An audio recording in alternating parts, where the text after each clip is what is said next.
And through the power of the internet, once again, we are live. Brian Mon with the real Brian Mon and the Brian Mon Viper here today. Don't let the facts. Um, I'll go to you, Brian Mon, not the non-Viper Brian Mon, or same as we call you. How's it going, sir? It's going well. It's going well. This is going to be a good one. I don't know. I mean, for those of you, the listening that have like followed this podcast, or maybe the Bring in the Closers, I think we've brought up Brian Mon Viper. Brian Mon Viper a number of times, and he is the reason that this has all come together, and he's the reason that this has all happened. So I'm it was all looking good forward to stuff. this one. All good Absolutely. stuff. Absolutely. Every time, glowing reviews, all positive things to say. Absolutely, especially from the real Brian Mon over here. So, Brian, why don't you introduce yourself for folks who don't know who you are, and then we'll get into the show. I guess I'm the alternative Brian Mon, if not the real one. Brian Mon, let's see. So I'm in oil and gas for like 20-some years. Worked on both the energy industry side of things as well as the software side. Viper, if you see there, stands for Very Influential People in Energy Roundtable. So it's a little group that I have that we used to have dinner together with some of these other guys appearing on the screen, at least one. And now it's gone virtual recently, which one of these guys, again, has appeared virtually. So it can't be all that bad. So just influencers from the energy industry, just talking shop like you're probably doing here or not. So that's me. Okay. So really the question I think that Ben and I, your round co-host, really want to ask you the most is, what did we do to make you so mad at us that you pitted us two together? Because I paired you, not pitted, paired. Don't right? Bring in the closers, wasn't that a pairing? Don't let the facts. Don't the facts. I mean, have you seen Star Trek, the old movies, the original Star Trek, the movies? Yeah. Okay. So you know the scene where Khan traps Kirk on the wherever they're at, and he goes, "Khan." There's often a Mon between me and Ben, and when we realized that our life was good, and then you duped us into dealing with this, and so I don't know, Brian. I just want to apologize publicly. This is why I want to bring you on. I'm sorry for whatever I did to make you send Ben Samuels my way. So I'm publicly apologizing right here for everyone. I'm sorry that you did this to me. Hey, it's been my pleasure. Anything I can do to, I just need to see you more on my screen every day, like today. There it is. I mean, I think so. You're on my left hand side. I got many screens going on, and you're on the left. And I think you've been on the left side of my screen like all day today. Oh well, I'm sorry about that. Every other hour or so, hey, guess who's live? So just for that, I had to pair you up with him to get a little bit of. Ryan, for whatever it's worth, whatever you're paying Brian to have your live stream on, I'll take slightly less. Just slightly less than zero. If yeah. That's always a good number. So, in all seriousness, Brian, I do thank you for introducing me to Ben on not every day, but occasionally. It's like, thanks, Brian. Thank you. Yeah, for the co-host down there. It's been an interesting relationship, and so one of the things that you're good at is kind of pairing people together. I don't think you're like I don't think you have your own Tinder service yet, but that might be coming. I don't know. But you're always introducing people. Just out of curiosity, what kind of led you to be someone who's always connecting people or putting together kind of your Viper deal, or because it seems like that's something that you're pretty passionate about is meeting people and introducing them. Yeah, it goes back to the days of being young and coloring something. You got to connect those dots, and then you color inside the dots. Yeah, all that. Inside the dots. Yeah, inside the dot. Well, I was never good at that. But no, it's really just, I guess I kind of did it selfishly. I mean, for the first half of my life, I mean, I knew nobody, and nobody would have known me. Once I came here to Houston, I was pretty much on my own. Family's still back east. And so I just started really trying to get to know some people just because I was bored and needed someone to eat and drink with. And so hence Viper came around. But it was really, I mean, a lot of the people that I meet in energy industry I see for a few minutes, especially pre-COVID at a conference or something or a networking event, and you don't see them for another year or so. So it's really just an excuse to try to get to know people better. And when you do that, just naturally, people either know each other or really can benefit from talking with one another. I mean, we all know people. We all can do exactly what I do. It's no big deal. So it's just a matter of being hungry enough, having the appetite to do it. And but yeah, it's really, and I love that. I mean, even from day one, we had our first Viper dinner. There are people right away having lunch together and doing business together. So that's what it's all about, is really, and I don't want to talk, so I have my own Viper dinners and stuff so I can hear other people talk. Knowledgeable people like yourselves. So that's what it is. Yourselves, was that plural? Yourselves, yes, both of you, Rebel Scum and Darth Skywalker. Okay.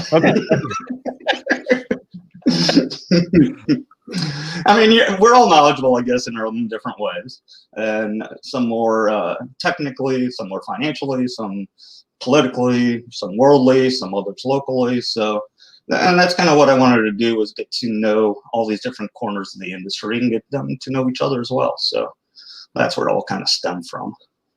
So I like to connect dots. What are some things that you're what are some things that you're looking forward to in 2021? What do you got on the plate? What's upcoming? Really just doing more of this, or at least talking with people. So really our Viper dinners haven't happened in a while, and so we really haven't gathered until recently through little chats like this. But I like to see people in person, really. So I look forward to everyone getting shots and doing that, because I need to take some shots after that shot. So I really look forward to that, and just a little bit of normalcy to things, get to go on vacation, spend time with the family elsewhere, which are things we haven't been able to do. So I think you kind of take some things for granted until something goes on like this, and it kind of sucks for a while. But hopefully things will begin very soon. Ryan or Rebel Scum, any thoughts to that? Well, yeah. Bring on the Death Star. I just watched Star Wars last night. Oh, yeah. Oh, which one? Yeah, the original. Hope, A New Hope. Yeah. So you mentioned kind of getting back to normalcy. Do you, how much, I've always go back and forth, like things will get back. So I think eventually, 5-10 years, basically we'll be back like we're in 2019, more or less. But do you think that it can happen as soon as this year, or do you think we are still a long way off? I mean, do you hear from people like, yeah, I really want to get back to going out to eat and Viper meetings or face-to-face meetings, or are people kind of content staying at home and being like me and being hermits? Nah, I think everyone does to an extent. I mean, they're not all anxious to jump right out there, but yeah, I've been hearing that a lot about just wanting to get together again in person. I mean, I've tried a couple of times, and we end up doing this in the end simply because it hasn't been safe enough for everybody. So there are. I mean, what's the definition of normal? It'll never go back to normal what was, say, a year or two ago. I mean, when I start dreaming and I'm wearing a mask in my dream, going out in public, yeah, not even my dreams are normal anymore. And who knows when they'll like reset where we see people's faces again, even in my dreams. So what's normal, it'll be just normal compared to, living on the edge, I guess, a little bit. So, Brian, I'm curious, what can you tell us about the picture that's to your right over there? No, it's good. It's okay, Brian. Next question. This one right here? Yeah. What can you tell us about that? Oh, that's just the original Viper group that was on the November show. So we got little. We want to talk about names, connections. Here we go. Let's drop some names. We got Mark LaCour over here, OGGN, who I'm collaborating with on that effort. From LIS, or Land Information Systems, we got Wade here. We got Drew over there. These aren't really Vipers. It's this group called the Tossers. I really like their music. So I kind of took, hijacked one of their pictures, crossed off some names, and there just happened to be the same number of people. And this girl right here, that's Ryan. We were originally supposed to have a great lady, Joey King, on. but she couldn't make it. So Ryan graciously attended the event. So I like it better with Ryan's name there. How about you, Ryan? Well, you know, what's funny is I was on my kind of cross country tour, and you were, sending me stuff like, "Hey, could you do this?" And I was lagging behind because I was everywhere. And I was like, "Okay." It's like so then you see the email, and it's like there's these pictures, and it has this girl, and it has like a white X out, and it has my name on it. I'm like, I was like, okay, there's something here I'm missing. I don't get the joke, and yeah, he wasn't in on it until we were live. Yeah, the we joke found out he was just a replacement. So yeah, in front of thousands of people, they introduced me as him who was supposed to be this other lady who, as Brian made, Brian made distinctively clear that if she were available, there's no doubt in his mind she would have brought her on instead of me every day of the week and twice on Sunday. So just so we're clear, like they had. Well, and why don't you just tell them that I said I threatened you? It's like you better show up, or God forbid, I got to invite Ben to it. So we wouldn't want that to happen. So you took remorse and you showed up. So thank you. I appreciate that. So to that end, is there like a 1A and 1B, or is there like a 1 and like a number 2? Like how far is the? Yeah, let's do that. Yeah, that's good. It's a good question, Ben. I like that. What? Yeah. What are you talking about? I mean, so if you're ranking Vipers, wherever you put Ben and I at, like, am I like 100 and Ben's 101, or like am I 100 and Ben's like 200? Like where? It just rotates. Everybody reaches the top eventually. That's why it's a round table. That's why it's a round table. Exactly. There are no tops, no bottoms. It just goes around and around and around. People. It's like a freaking merry-go-round. People drop off. People hop on. They get smashed by the bars, fall back off right away. A few stay. They can hang on long enough. That's essentially what it is. I can hop off. I can hop off this train. Hold on. Wait. Hold on. Well, now you're stuck in the middle. Right now, you're stuck, man. But nice try. So being down in Houston, Brian, which I'm just south of Dallas Fort Worth, nowhere near. You got like a triangle going, Midland. Yeah. Dallas, I am nowhere near Dallas Fort Worth unless according to Ben. So just so we're clear, relatively, I'm within a plane flight of Dallas Fort Worth. Just so we're clear. You're down in Houston. What's been the arbitrage in the oil and gas energy business that you've seen down there? It's always hard to gauge. You read these numbers like 100,000 laid off, or 50,000 laid off, or 700 laid off, and what's the arbitrage been? Has it been as bad as maybe we've been hearing up here in DFW, or is it maybe a little overstated? What are your thoughts on the people leaving the industry that you've seen? Oh, hold on, we've got a question real quick. Mm-hmm. Who is that in the bottom frame? Exactly. I don't know. He snuck in with the links now. I think Brian shared the link. I think Brian shared the link to this guy. He's an imposter. So I wish I could answer that question, Joe, but I can't. So go ahead, Brian. Sorry. Oh no. It is what it is. I don't think anything's really been said or rumored or anything that haven't really been what it is. Now, having said that, I don't think not everyone's leaving the industry, but yeah, I've known some people that have left the industry. Now they still deal with oil and gas people, but a lot of them have totally different jobs now than they did before. Some of them were data scientists, and now a lot of them doing insurance or other financial stuff. So now their clients may be oil and gas now versus them actually in the industry. So I've seen quite a bit of that going on, and a lot of people maybe retiring a few years earlier. And it's pretty awkward. It's very awkward. But obviously we don't get a lot of new people in the industry currently. On the tech side, I'm more on the tech side now. We do, but not a lot of them are knowledgeable about oil and gas. So it's the tech first, and then try to teach them oil and gas later on. So it's been changing. It's been changing quite a lot. I would say just out of the Vipers that I know, a couple hundred of them, at least 30% are in different places now. Matter of fact, my show next week, it's all about change. So the first show is about knowledge sharing. This show is going to be about changes, and it can be changes in jobs. It can be in how we do things, training, or even how we public awareness or oil and gas stuff. So it's all about change. And out of those people, every single one of us have different jobs than the last time we saw each other, just 2 years ago. Can I ask a quick follow-up to that, Ben? So one of the things I've seen on LinkedIn, and it's been kind of frustrating from my perspective, is you've seen people who have lost their job in oil and gas or energy, and they've go into insurance or financials or whatever. And I've seen people kind of mock them like, oh, well, just because you were doing this for 20 years and now you're in insurance, you know nothing about every insurance. It's like, well, okay. What do you want these people to do? They're trying to provide for their family. I mean, I know I am not a subject matter expert on literally anything. I know a lot about a lot of things, and so I presume everyone's like that. And so I've been kind of disappointed to see that energy professionals now are mocking former energy professionals because they had to go switch industries, and it's like, I mean, so a lot of them haven't really switched. They kind of like you and Ben here. So both of you guys do a lot of other stuff. You get your hands in a mix of things.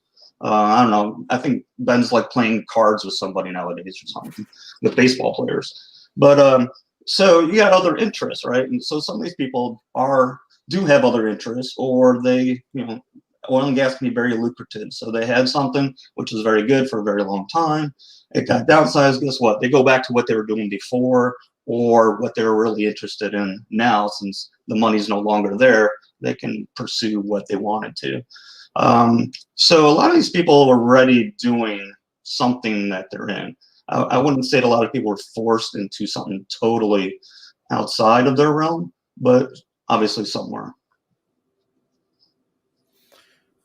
Yeah, one of the things that we talked about, I think it was last week or maybe it was the week before, is that there seems to be this sort of, kind of to Ryan's point, I mean, there seems to be almost this cultural kind of stigma about changing jobs or changing industries, when, I mean, a lot of the jobs, like as an example, a lot of the jobs of a field landman are transferable to a lot of other things that could be, just as lucrative. And it may mean moving locales, but if you have to move locales and arguably maybe for a better opportunity, I mean, I think that can be looked at as a positive thing as opposed to a negative. And so I just think it's interesting that there seems to be this kind of tenor of nervousness, I guess I'll call it, in the industry about all of these jobs leaving, when the renewable space and lots of others are going to be ripe with opportunity, and to make that leap shouldn't be all that difficult for many, unless you're a horizontal petroleum engineer, petroleum drilling engineer or something like that. I mean, then you may have some issues, but yeah, and during this time, some of these jobs are not going to be the same when you come back. So we switch a lot. Obviously, we're all in remote locations. So I mean, I for one have experienced industries or companies where you are always had to be there in person. And now, I bet you that company probably doesn't have the same thing going on because they can't. So they're always used to one way. And a lot of people are that way. I mean, we've been doing this same old. It's always been hard to promote change. And so now change, well, we had to make changes simply because it was brought upon us. So we got to adapt. And so a lot of these people are learning to adapt. So if they do come in, they'll come in somewhere different. Some in the meantime are just learning additional skills. And so they're not going to be out there. I think they're still on the fringe. They still want to come back. I don't know of many people who do not want to come back, but it's just a matter of finding opportunities. And like Brian said, I mean, they got to get a job in the meantime. So, it's going to be different. A lot of these jobs are going to be different, and I think they're going to be better in a way. I mean, just one little small example would be in doing with upstream stuff. We talk about lease analysts and division order analysts, these people that analyze these leases for contracts, look for provisions, whatnot. Well, now we're using the technology such as AI with document management to extract a lot of information. So those jobs will still be there, but the lease analysts will actually be analyzing leases and not doing all this typing stuff of things which, really their job wasn't to do that to begin with. But that was just what they did. It was part of the job. But now we can do things better. So I think they'll come back with that. You're just going to need new skills and the willingness to learn and adapt to change. So you brought up AI and technology. You're kind of, from our conversations, kind of don't want to say a nerd in derogatory term, but like you like the tech stuff. Like that's kind of your space. And me, I'm just trying to figure out how to turn my iPhone on. So you're far more steeped into this than I ever will be. You enjoy it. I remember we're sitting there one night and you start saying, yeah, I pulled up this software and I was doing this, and I pulled up this software and I was doing this. And I didn't know any of the softwares you're talking about. I was just like, oh yeah, that's cool, Brian. That's cool. You know, I often get that deer in the headlight looks from yeah, later on the iPhone. I don't know what's going on. Where are we at with technology in the oil and gas space as far as, do you think that we've gotten to a spot to where we'll slow down how much more technology we were looking for? In other words, a few years back, big data, that was all the term. Sorry. That was a term, big data is coming and, all this stuff's coming. And then you kind of heard about it and it's like, okay, well, did it kind of saturate the industry where we're in a good spot? We're trying to figure out how to use it. Or do you think, no, we've got a long way to still adapt technology? Because that's one of the things with oil and gas is it's slow to adapt technology. Where are we at in that process from your perspective? Yeah, oil and gas is mostly safety oriented. I wish I can say that about throughout, but as far as say you're looking at offshore, this or that, they don't make a lot of changes unless, to a process that is working, unless there's a safety problem involved. So if it's working, it's very hard to get them to change anything because they're like, oh, it's working safely now. If we do something new, well, it may not. So having said that, especially with downsizing and stuff like that, less people, got to do more with it, got to do things remotely, can no longer run to another office and get the piece of paper. Yeah, it's just naturally going to progress in more technology. So talking about big data, so now you're taking big data and you're turning that into small data. That's actionable. So that's kind of where that trend is. So big data goes away with grabbing and making it into small data. Independent landmen tend to be the most talented people in the industry on a peer-to-peer basis. Ben, yes, Ben's awesome. So even speaking of landmen, they got to do their jobs differently. You still have to go out and get leases, but how much of that when they do a courthouse research are they still going to do going to those courthouses? A lot of them are just online services now, so you can do it that way.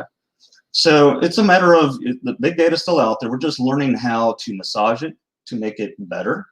And it takes algorithms time to learn. So we need more examples, more data, more acquisitions. And with that in time, these algorithms will learn. And we got to learn how to utilize these algorithms. And for our purposes, because we have tons of data, we just, if it's not in the right place, it's just garbage, it's noise. So I think you're always going to have a little bit of a disconnect because the potential's there, even with the software that my company does or other companies do, or ones that I would envision going forward that I would like to see. That's still years down the road where they can do that. It's hard to make changes. Are you talking about a future where like the two computers start to talk to each other and then they start to collaborate and then they start to take over the world? Is that where we're going? Are we going towards like iRobot here?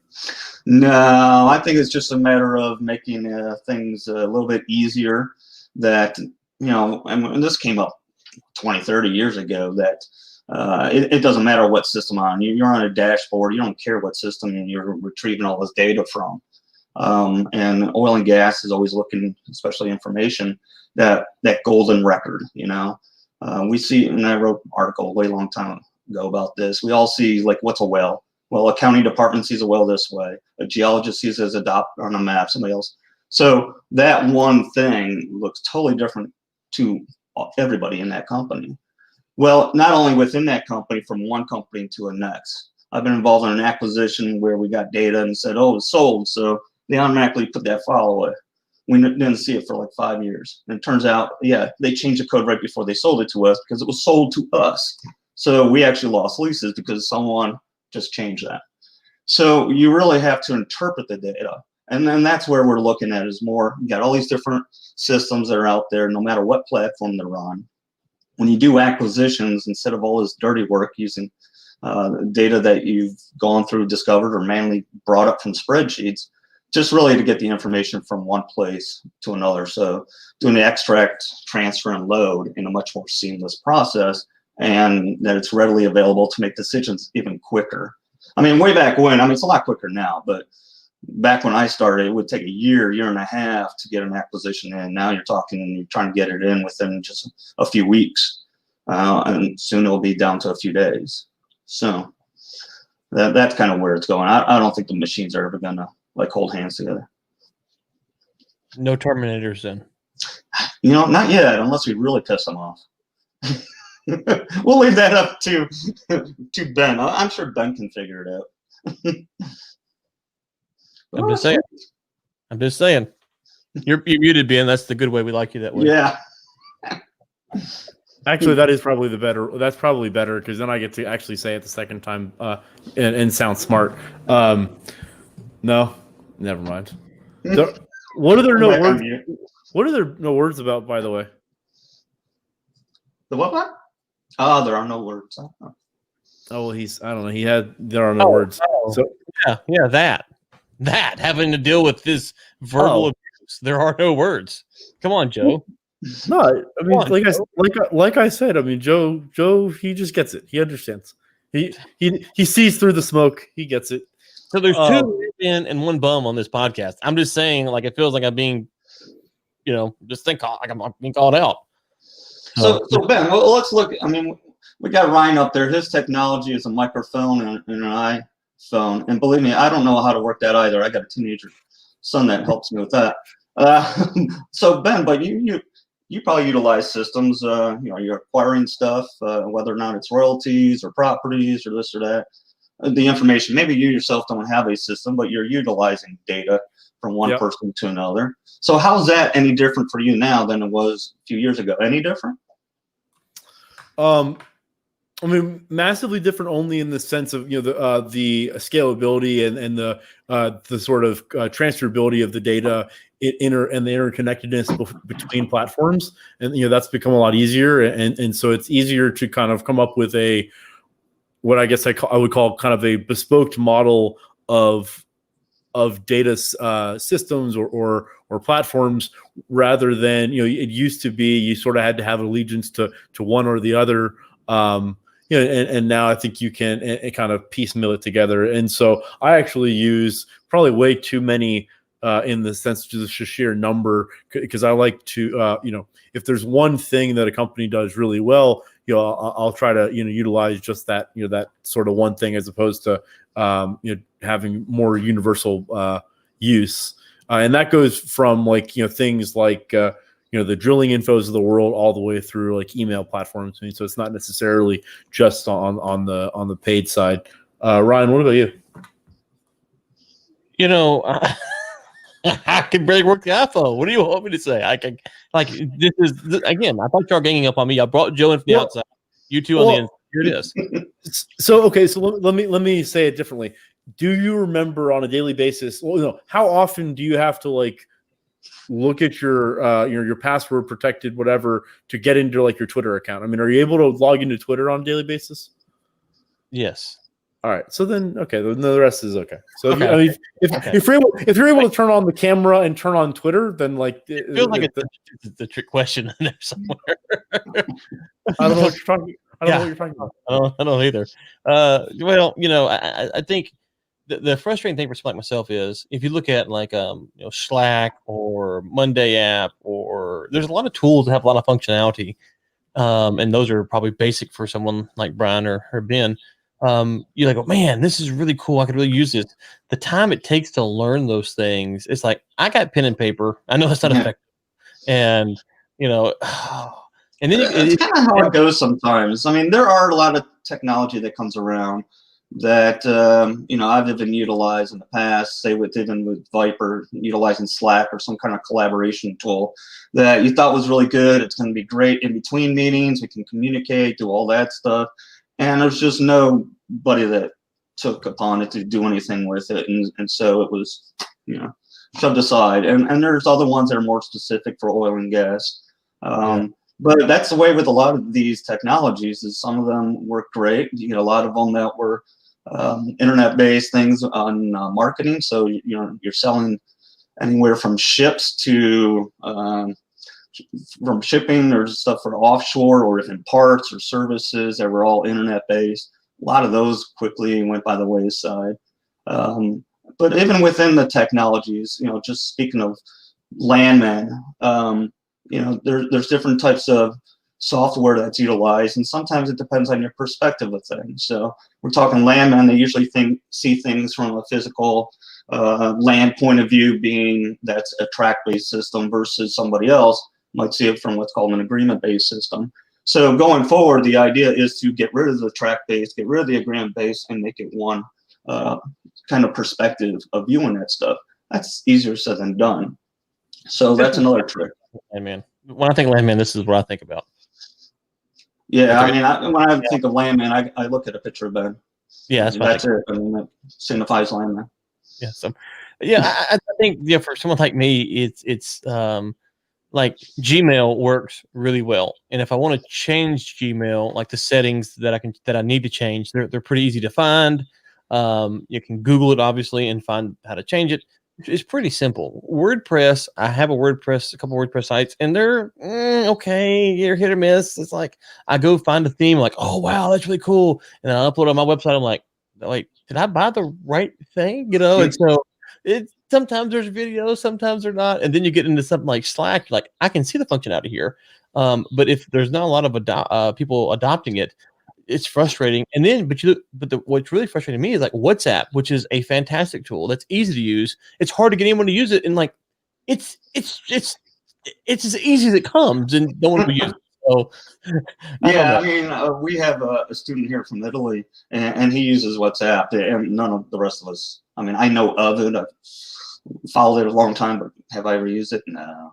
And there's a lot of things. I mean, we got so many tools, whether or not they be apps or software or whatever they are. There's so many tools out there, including golf clubs, that it's, you can't keep track of them all and have the best of that or be the most knowledgeable of it. So some will just naturally go by the wayside. Some you kind of keep at the side and still utilize. Like I use some stuff I haven't updated in years, but it does, and I'm sure it can do a hell of a lot more than I know. But I get out of it what I need. But there's just too much around, so you need the best what's for you. And Ben, go ahead. What, me? Shooter McGavin. Brian, I was just to say that I feel like I'm gonna be learning that firsthand here shortly, because one of the things that I'm kind of undertaking here. I'm sorry? You have kids in the way? Oh God, no. Oh, you said you're going to learn about one person in the house. Oh God, no. Go tell. Not to that level. No, let's unless there's something that I'm not aware of. Although with quarantine, I doubt it. But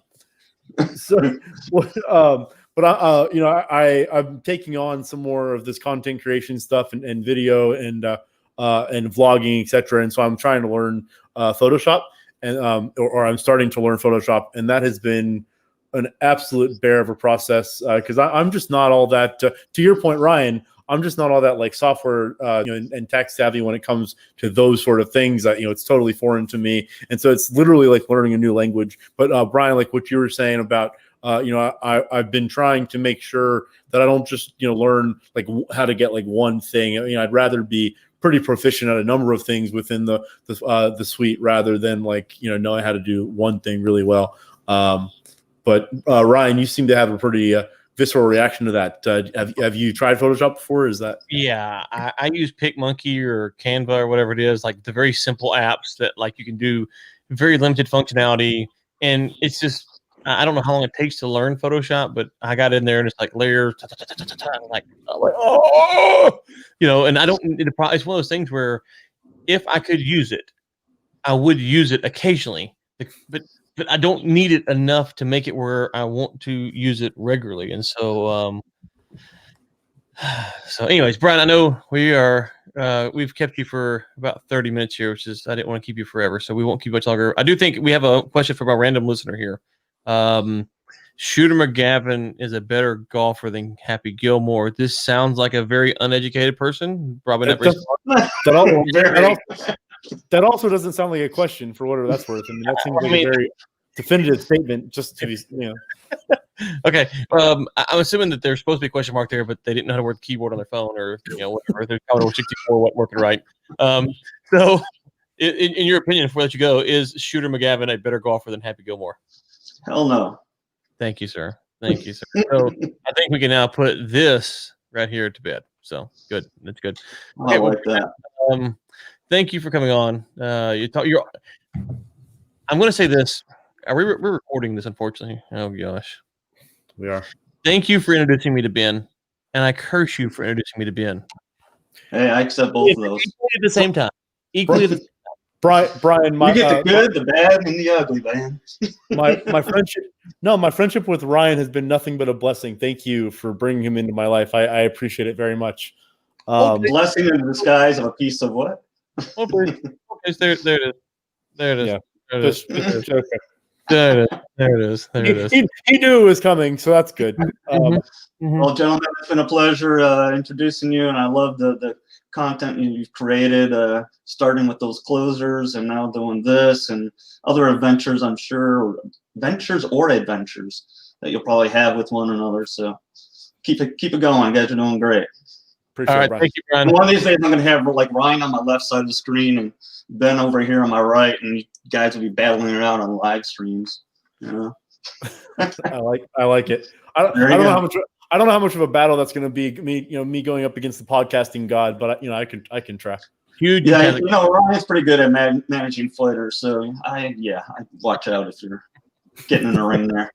But he's got that pretty well down packed as well. So, all right, gentlemen, we'll talk to you later.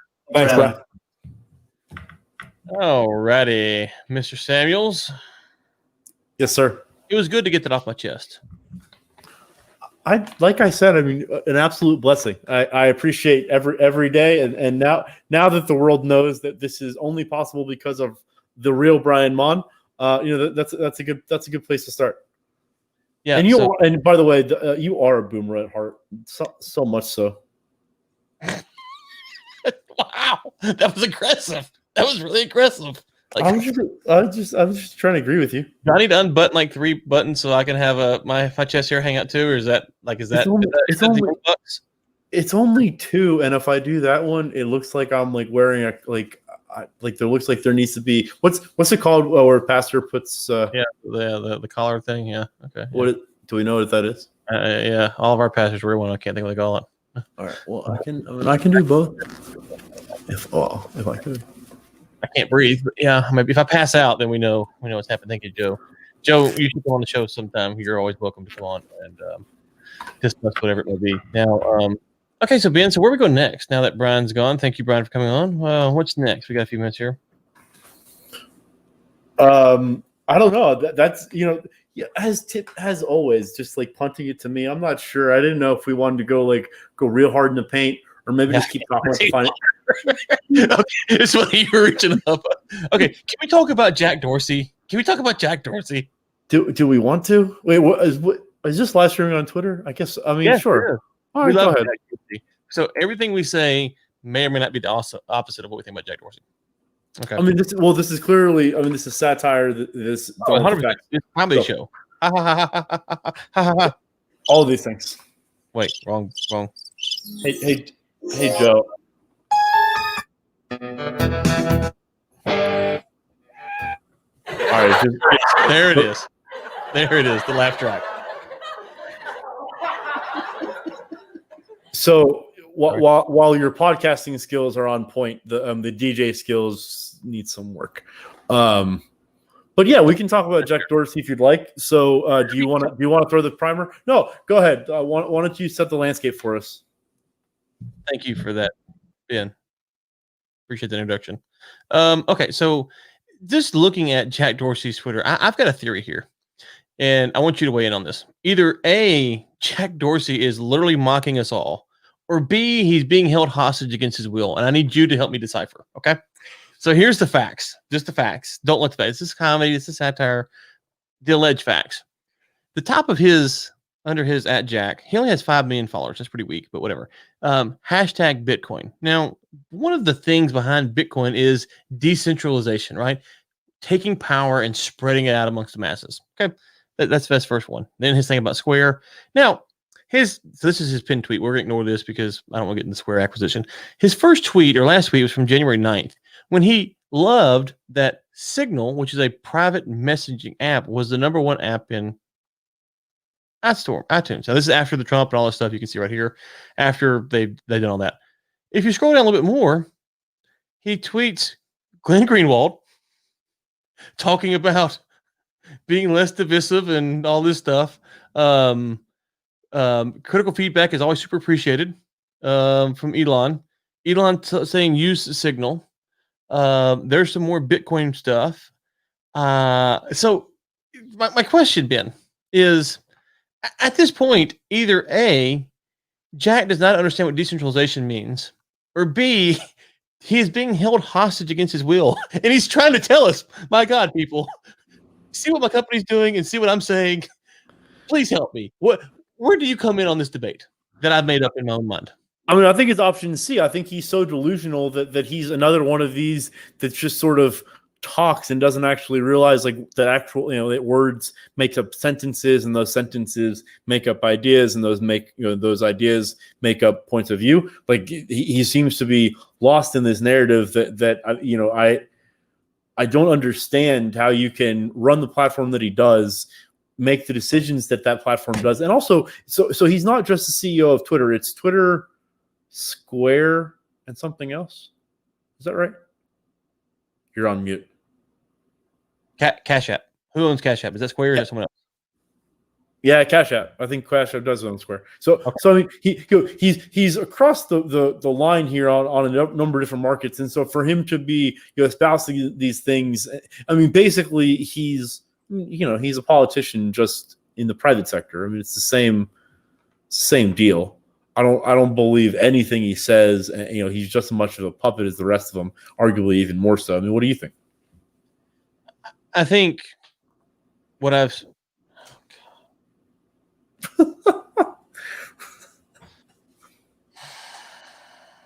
see, Joe, this is why I show up every Monday for this right here.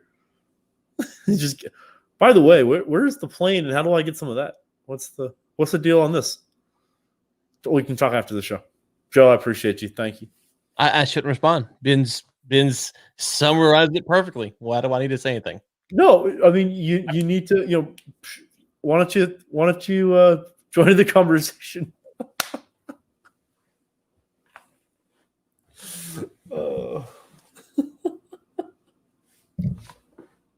Anything else you want to talk about today? Is that we ready to wrap up the show? That was a good show.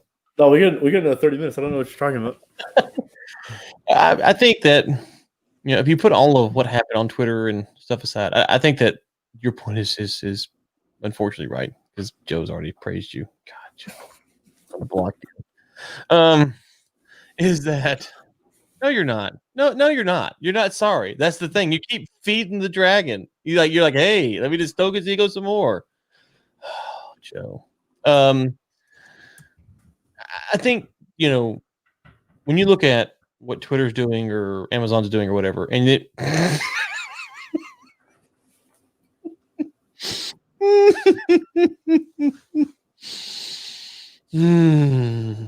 anyways, what happened? What happened? Nothing. Okay. Anyways, and you look at Twitter's doing, I think people were quick to cheer what Twitter's doing without thinking about why Twitter's doing it, and those are two separate things. You guys, no, I was going to say no. I think that's exactly right. I think there's a lot of people that would kind of quasi support silencing him, but therefore very different reasons than why he was silent or why he's been deplatformed. Yes, right. No, I think absolutely. And so Twitter, I get that Twitter has 1 billion users and they can't track all their stuff, but there's prominent members of other governments who have said very much more, much more malicious things on the platform itself, directly on the platform than off platform, or have done. I mean, there's Iranian generals and leaders on the platform. These are consistent human rights violators, and so Twitter. Go ahead. Yeah. No, to that point, I mean, do you think that there is sort of this? And I don't think that Twitter should be the police of it necessarily, but do you think that there is sort of a threshold of, so like the leader of North Korea is going to say certain things that the president of the United States either should not, cannot, or will not say. And so, like you hear something come out of China said by Xi, do you and you hear the exact same words by Trump or by Biden, they shouldn't be taken the same, right? Okay, so let me answer this way. I think what you're presuming is that most Americans understand all of the various governments and what their levels of propaganda are, and I don't think that's entirely true. So I know, absolutely. Like I said, I don't think that Twitter should be the moderator. But I think that there's an argument for the different thresholds of the conversation. Oh God, he's mocking me now. Here we go. No, he's throwing you a bone. I mean, that's nice of him. That's nice. I mean, just Joe, you're playing this very well. Ben's been training you. I can tell. This is Samuel's 101. I know what this is. I know this game. But so changing the question, I guess, kind of at a 50,000, maybe 30,000 foot, view level, where do you think that a platform like Twitter, where's their part in any sort of moderation? So one of the things that we talked about off air, just to kind of codify that a little bit, is there has to be some things that are off limits. As an example, I don't think anybody is going to support Twitter just leaving images of child pornography on the platform, right? So you're going to take those things down. So where is the moderation point, and sort of how would you like to see, maybe even not a Twitter example, just in like a social media context, how would you like to see that border kind of be drawn? I have said this for some time now. I'm in favor. So I have a private newsletter, and the only way you can comment where people can see it is if you're a paying subscriber or I've given you a comp subscription. So the free subscribers cannot actually interact on the public forum. It's not public, but on the forum, unless, well, I guess some of them are public. Anyways, they can't interact in the comments unless they have become a member, right? Mm-hmm. So if you're free, you can respond back to my email and tell me what you think, but no one sees that but being you. So you can chew me out, but no one sees that. If you're one of the members, then you can participate in the conversation if you so choose. Most people don't. They correspond me directly still, which is fine. I think moving to a membership model, which says you want to join our site, you are now a member. I think that changes it. Now, obviously, Twitter's freaking huge. It's more than my 13,000 email list. It's not the same. Like, there's economy of scale. But being a member of something is different than having a free, just give me your email and I'm going to sell your data to everybody and their mama. And from the membership standpoint, it should change the responsibility of Twitter and Facebook to tell you what they're doing with your stuff as well. And so I think that would hold both sides a little bit more accountable. And if we're being honest here, memberships, if it was done on a monthly or yearly basis, would also make these quarterly reporting companies a little bit more scarce on what they're a little more sensitive on what they're going to do. Because if they had a bunch of monthly memberships and they pissed them off, like with Trump, you'd have mass people canceling their Twitter accounts today, right? And so whatever, it wouldn't be revenue that would be the big deal. I'm talking like $5 a month or $100 a year or whatever. But you just have the arbitrage that would be openly discussed. This would be people canceled, and I think that would put pressure on Twitter to handle themselves a little bit differently. So that'd be my first step. Yeah, no, I think what you're talking about, or where the next step in that logic train for me is the decentralization and putting these sort of social media accounts and these platforms on the blockchain to decentralize that data, to give the owner more control over the use of that data and the dissemination of that data, rather than Facebook or Twitter owning the data on my platform and me having to subscribe or sign on to their TOS to be on the platform, that I would own that data, and that by being on the blockchain or by having it decentralized, I'm the account itself is verified, but there's not an exchange of information, which I think is a lot of what we're seeing. And not to take this conversation in this direction, because I think we talked about it quite a bit last week, but I think that's why you're seeing the immense amount of activity in Bitcoin and some of these cryptocurrencies, because right now with what we're seeing with kind of some of the things that we're seeing on a macro level and a micro level on the socioeconomic and political side, I think there's more attention to some of these decentralization efforts.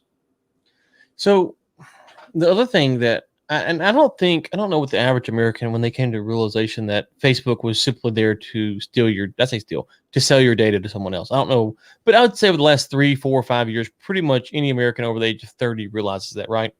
Whereas 10 years ago, most people didn't know that. Fair? Okay. Yeah. Okay. So once you realize that, you're okay with Facebook taking your data and reselling it as long as you're getting value out of it, whatever that value might be. Grandma seeing the pics of her grandkids, keeping up with the old high school buddies, stuff like that. Mhm. But I think that the social media companies have to be careful, because I think they've overestimated the value of me following someone from high school and what they're doing today that don't talk to me anymore. And if we're being really serious, that's most of what social media on Facebook is.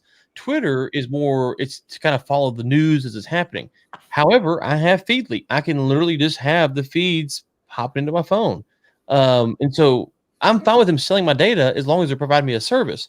But once that service is like in jeopardy, or you feel like, that they might come shut you down anytime, you're not going to invest your time on that platform. Now, we use their platforms to stream on. Like, that's how we stream our stuff. So, go ahead. I'll stop. No, I was going to say, no, it's a minor point, but just to speak to that, I've actually thought a number of times, and I pursued for a minute, seeing if there was a business opportunity here. But I would love to see, as an example, like on Twitter, I'd love to see an option be so that you have a check, or you check the box, and on a revolving like 90 days, every account that you like a tweet or retweet a tweet or engage in some way, or if they engage with you back, those stay on the follower or following list, but all the other ones just get wiped out. And so there's this kind of consistent culling of the information that you're seeing to keep it current. But to your point, so like, if I started my Twitter account 10 years ago,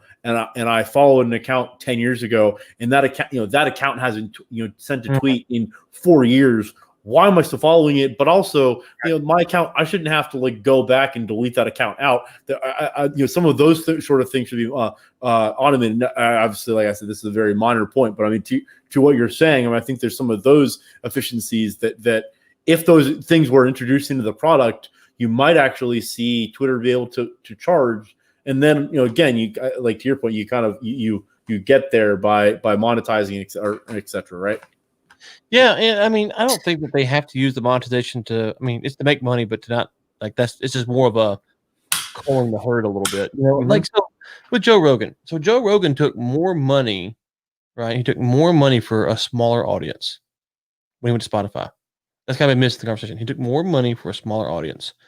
Twitter theoretically could make more money with a smaller audience, because if you get on there and you had a little bit more control over who's interacting with you, and they've tried to adopt this. And the other thing is, like, let me just pop up real quick. So I pop up my Twitter, and literally it's refreshed twice just to get me up to speed on what's happened. There's so much going on that it's like, oh, man, okay, how much did I miss? You got to scroll through it.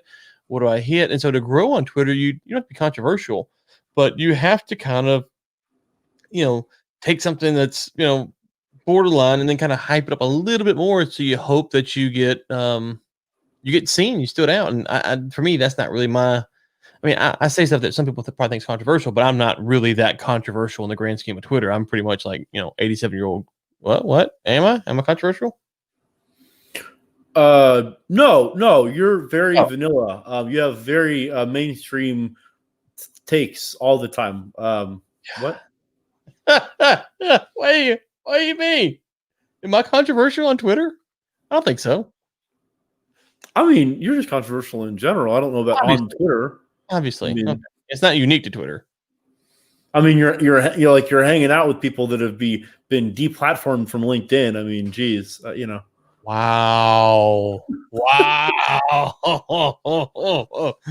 Listen, when you were detained in China like I was for those 20 minutes, okay, you attract a crowd.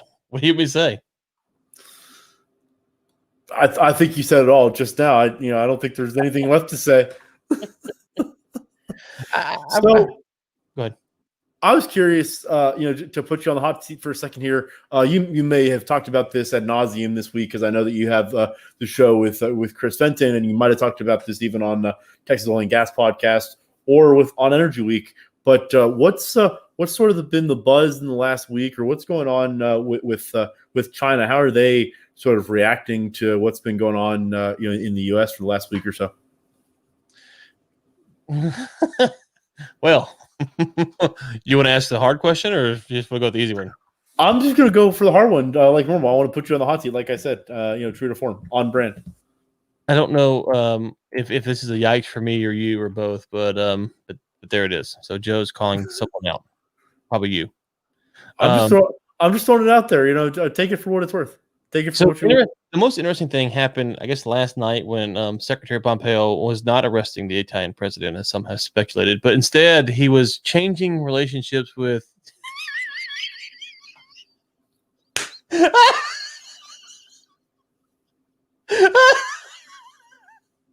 It's like War of the Worlds, like Orwell kind of shit. Like, it's unbelievable. Like, I don't understand. Like, what? I don't get it. Like, what? What? Unbelievable. I'm sorry.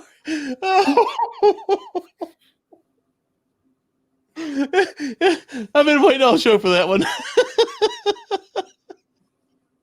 Oh, good grief. Anyway, Pompeo was not arresting the Italian president, but he was instead working on the business of the people. So you might know this. We don't really have true diplomatic ties with Taiwan. And so, like, we can't have official state visits and stuff like that with their people.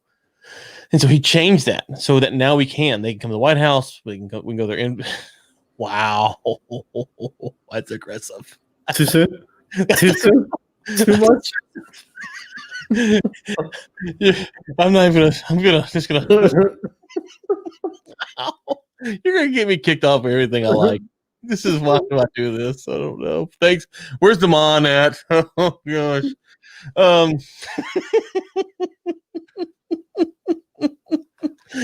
Oh, good grief. Where was I at? Something about Taiwan. Pompeo. Yeah. Yeah. Sorry. QAnon, all these things. Can we talk about that, please? Oh my! Can we not? Can we not? Oh my God! Like, people have lost their minds. It's unbelievable.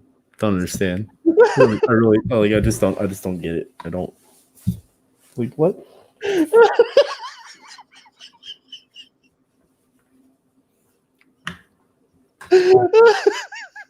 Oh, on a whole different note, here's one for you. I'm going to take a left turn on you. I was reading an article. I think it was out of the Houston Business Journal, I want to say. And this is just like me griping more than anything, but they actually took like maybe 1,500, 1,800 words in an article to try to lambaste Ken Paxton, who's the Texas Attorney General, to lambaste him for spending over $1,200 to print that bill where he was trying to call the election illegitimate, or the lawsuit where he was trying to call the election illegitimate. And like it was trying to, like, other than all the litany of other things that man has done while in office, their point that they were trying to like plant a flag on was he spent over $1,500 or $1,200, whatever it was, on printing. So like I say that only as just like a comedic point more than anything, but I'm baffled as to, like, one of the things you and I talked about off air is this sort of what I guess I'm going to nicely call as a misfiring of kind of a call to arms, and I know that's dangerous wording, I guess, this week. What's that? I do not endorse that, calling to arms. I don't know either. That was a poor choice of words. How dare you? Yeah, I know. I'm sorry. Actually, no, I'm not. There seems to have been a massive opportunity for the right and the Republicans to play this last week very differently. Whereas, I mean, I think that, so sitting here today with the facts as they are on January 11th, I said this to you off air, but I mean, I don't think that President Trump has given us any other choice other than I would, at the moment, I fully am advocating for him being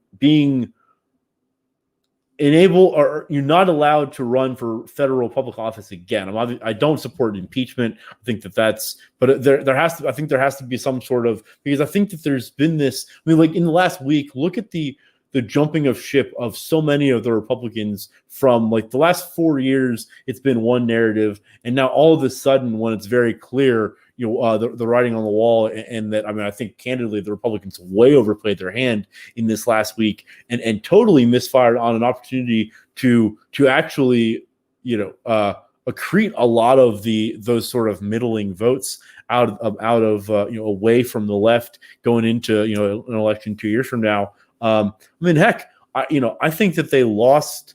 I think they lost the Georgia elections just because of how they played the last 2 weeks, and that's short-sighted and short-term. And so I'm curious what you see on kind of more of a macro level in terms of how the Republicans, and I want to talk about that side for a second, but how they're sort of playing or have played the last couple of weeks, and then also what do you think sort of the playbook is going to look like going forward in the next year or two leading up to the midterms? I mean, what do you kind of expect to see from the right? Why do I do the show? Just keep going. I mean, just keep going, Ben. I mean, obviously, Joe's loving it, so he just wants to hear more. So why don't you give us some more? So I think, and why does my camera get hot when I work when I go? Maybe it's because it's the fourth show of the day and didn't have time to cool off. I don't know. But we'll cut the feed off here so it don't get too hot. Put it in water. Yeah. Oh, that'll work. There we go. I'll turn this off.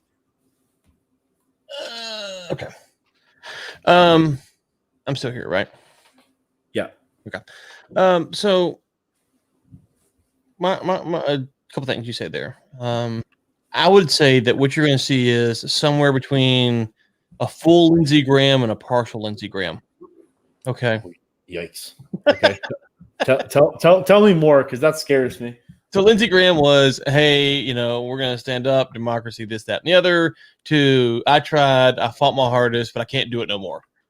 And that happened in, like 24 hours. And so I think you're going to see varying degrees of Lindsey Grahams. I don't think Lindsey Graham has any principles. I don't think he cares about anything. He's trying to win re-election. All these guys are trying to win re-election. And all these gals. Don't be sexist. The girls are trying to win re-election too. And so I think, they're all going to push for whatever they think to win re-election. And so that means that some will probably double down on the Trump got the election stolen in their districts if it's a congressional district race, because that's going to work. And the Senate race is probably going to have to soften up a lot on that. So that's what I would expect to see. If, to your larger question, if I were Trump, so if Trump really plays 4D chess, that's what people think, and obviously I don't subscribe to that necessarily, but let's just say that you do, then here's what Trump should be doing right now. 1D checkers. Oh, sorry. Well, I don't even know. Does he know the reds from the blacks? I don't know. Okay. Anyways, that's racist. I just said it like, yeah, never mind. Here we go.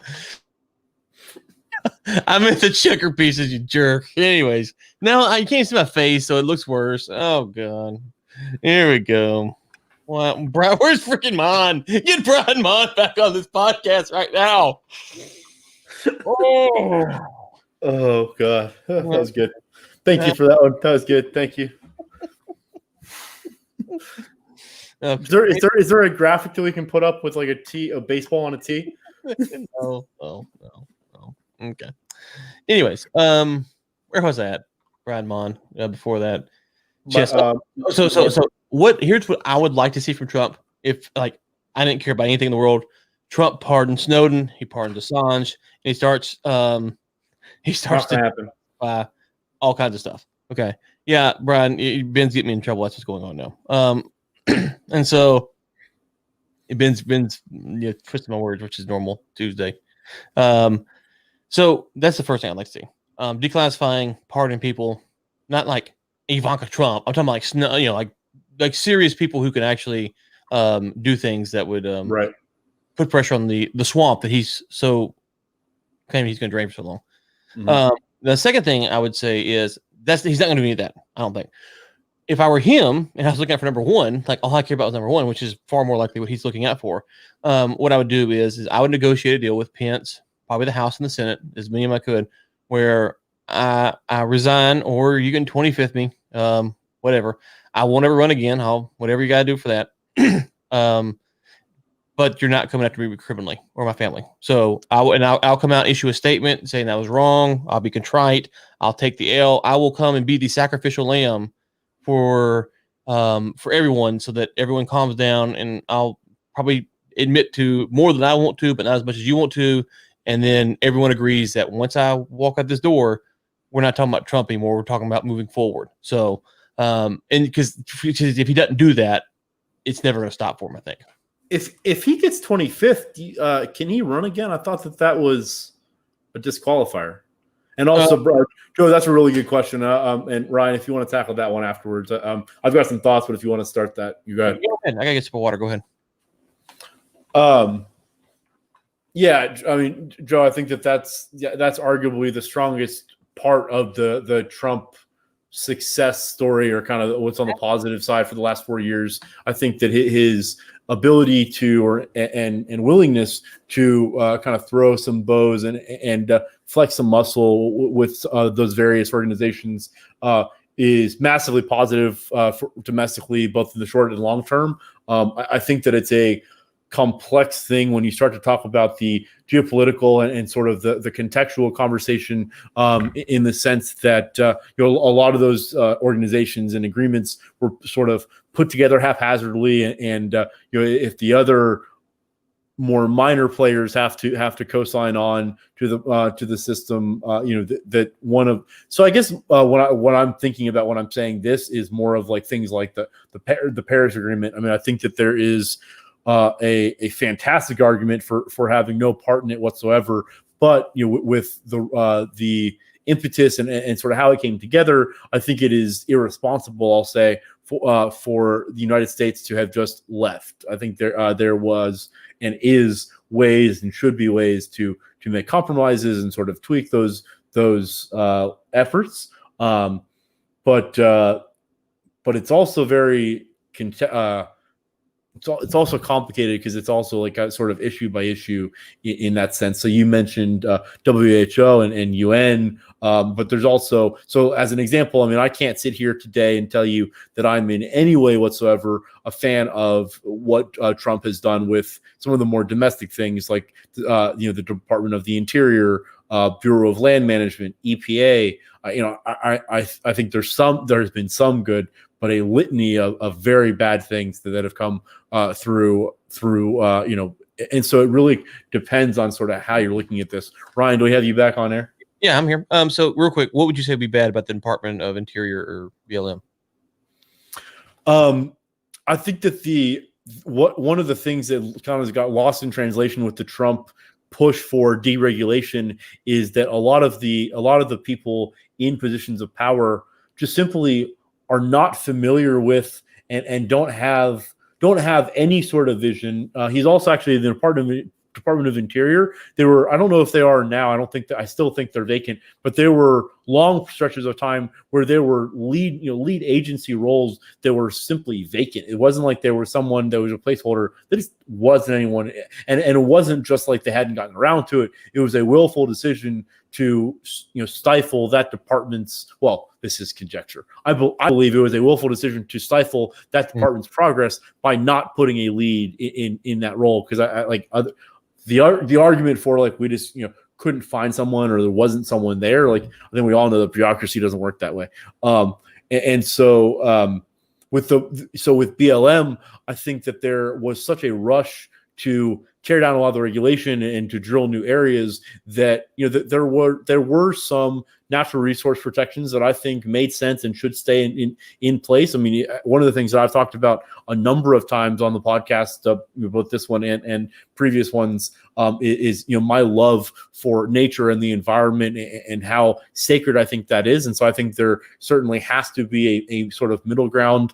And a lot of the decisions that were made seem to just be without forethought of common sense alternatives. sort of under this guise of deregulation, which he did a lot of. I mean, there was a lot of deregulation, but there are a lot of instances where I can sort of point to, at what cost. Okay, so we had to get into those on a different show real quick. I'll respond to the overarching point and then Joe's point here. But as far as the deregulation stuff, we got to tackle it next time or week after, whenever. Generally speaking, go ahead. Oh, no. I thought you said generally speaking, I think Trump is great at pointing out flaws in the system. Whether he's good at seeing them because he's super smart, or if he's just saying so much that just the blind squirrel catches the nut every now and then. I have no idea. But I'll give you one that I use quite regularly because people don't seem to either understand or they don't really care or whatever. But it goes to NATO and U.S. troops in Germany. So Germany is buying goods from Russia. The EU is buying power. Their power, their electricity, their gas comes from Russia. Not their electricity, but their gas comes from Russia. And yet they want the U.S. to protect them. So the argument goes like this: well, we don't want to spend more to buy it from the U.S. So they could buy the gas from the U.S. Well, it costs more money. It's like, right.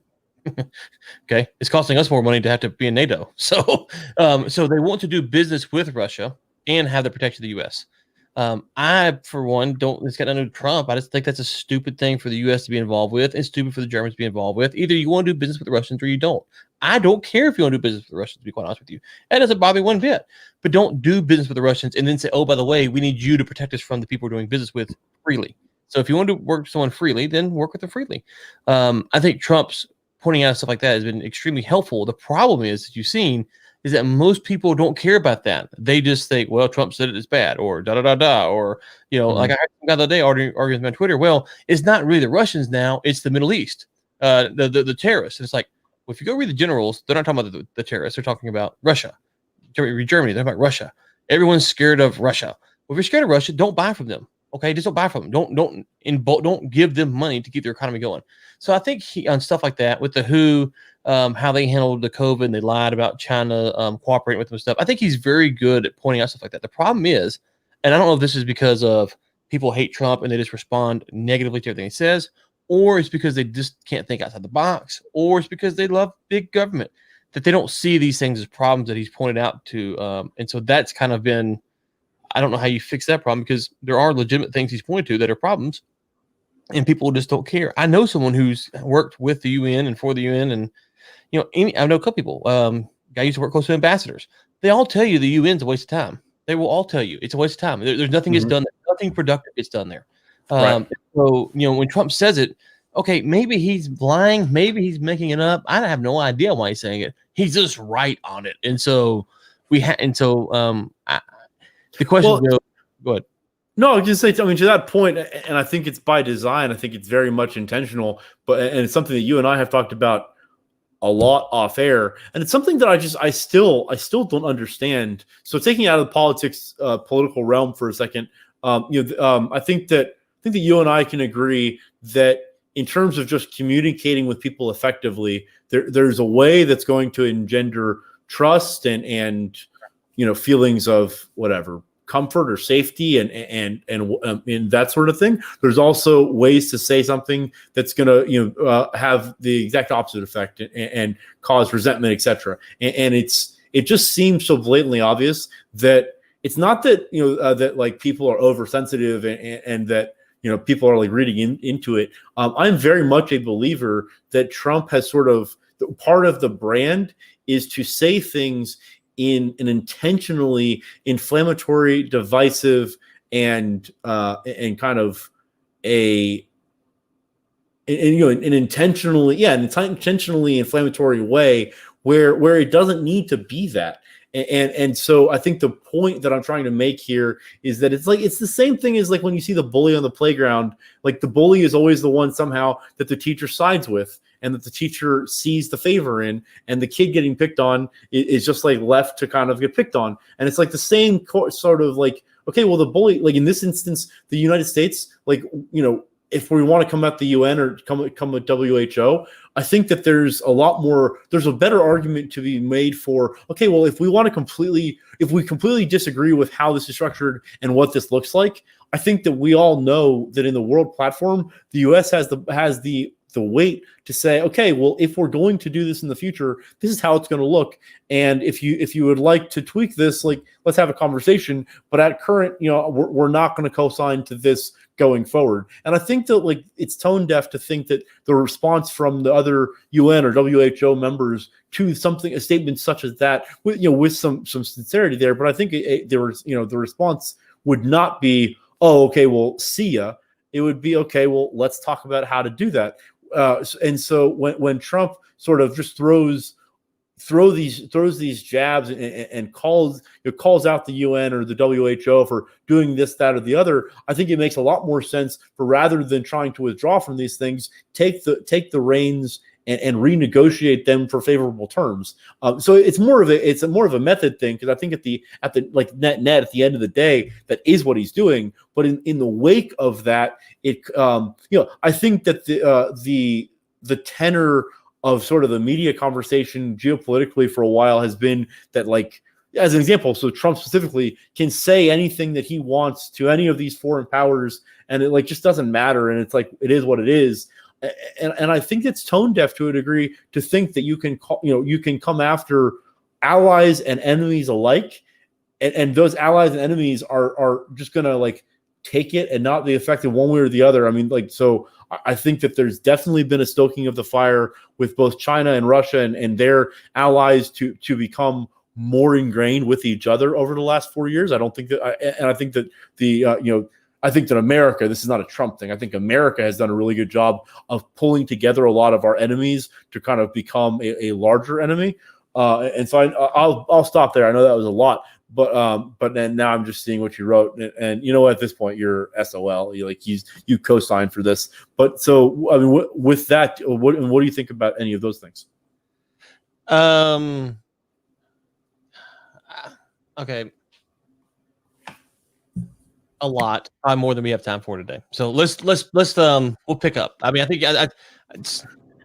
the problem here is it's not necessary. I don't think when you say all that, I go, yeah, I can see all that. However, you're living. You're not saying I don't want to say this. You're pretending, and I hate to say it like this. What you're espousing would work in a world where the people that Trump's talking to actually cared, and that's the problem. So I don't think for a second that the EU or Russia or China, I don't think any of them actually care. And so that's the problem. And so if you look at the EU doing it with China, remember, real quick, before the election, the word was Joe Biden's going to get a EU bilateral. You're welcome, Joe. We're about to wrap it up. So good seeing you. Appreciate you. Thanks. But Biden can build a coalition. Biden can build a coalition to put the pressure on China. Between the time that Trump won and Biden got in, the EU striking a deal with China, because none of that's true. That just sounds good. And so, I just real quick, I think what you're saying, I'm not disagreeing with it fundamentally as far as the principle goes, but we have to realize that the elite in the U.S. or wherever, they just don't have the same morals and the same desires that regular folks do. And until you realize that they're all Lindsey Grahams, which is they're going to go where the wind blows, then I think you're going to think that this stuff will work, and it doesn't. And I'm not saying what Trump did is effective either. That's not the argument I'm making. I'm saying I agree with you. I agree that would be better, but I don't think that they actually care. So that's the problem I have. So no, I think fundamentally, though, I think my pushback on that, and we can park this for next week. But I think the pushback there is that argument sort of presupposes that, and I don't want to pick out a specific example, but that argument presupposes that other world powers don't have an issue with the president of the United States going on, like, national television or Twitter and calling them an idiot or calling them stupid. No, yeah. To think that Merkel can listen or to see what Trump says about her on Twitter and, like, not care and her ego not be hurt. I think that's tone deaf. No, no. That's what I'm saying. That's why I wanted to wait for another episode. Yeah, I'm not saying that at all. I'm saying that Merkel, you're saying, hey, we want to fix the WHO and we want to do this and we do that. Merkel will be like, oh, that's wonderful, that's great. behind closed doors, they don't care about it on the same way that we care about it. And so that's all I'm saying. Yes, of course, Merkel's gonna get pissed off with Trump calling her stupid or whatever. No, that's the point. So if you have the conversation behind closed doors, if Trump says, hey, behind closed doors, say, hey, listen, guys, like it's either going to be this way or it's not happening, then the PR play at the end is you can come out and say, hey, guys, listen, we've tried to play this way. We thought we were trying to get this done. This is why we did this. Those guys over there told us to go up a creek. And so what the hell are we supposed to do? As opposed to, you know what, this isn't working. We're out of here. No, we're not going to negotiate. No, we're not going to listen to, to anything that anybody has to say. We're just done. Like it doesn't make any sense to me to play it that second way. Like why would you not play it the first way? Why would you not want to place the blame on someone else? And why would you not want to actually walk out with some moral high ground as opposed to just like salt on the earth? We don't want to play ball with anybody. It just like from a branding, from a marketing, and from a political, from a political standpoint, it just doesn't make sense. Well, it doesn't have to. That's true. Don't list facts. Don't facts. So, all right, Ben, we will be back unless we have an emergency show next week, right? In 10 minutes. Yeah, in 10 minutes. So I'll tell you what, I've gotten to wear these Mondays. By the end of Monday, my throat's like, shut up. So. Wait, your throat's saying what the rest of us are. Roll music.